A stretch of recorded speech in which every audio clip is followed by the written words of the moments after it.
Next disorders are motor disorders. तो motor disorder जैसे कि नेम्स सजेस्ट कर रहे हैं, motor is related to the movement.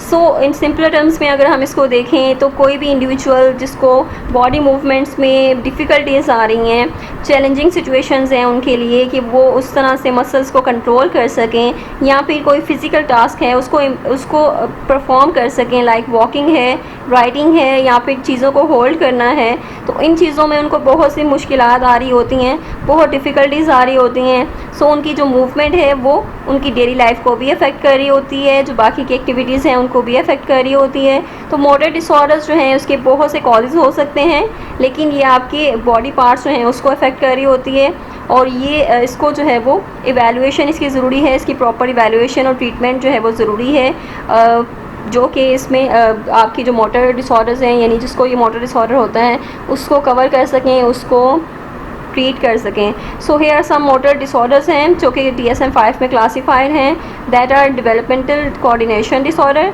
Stereotypic movement disorder and Tourette's disorder.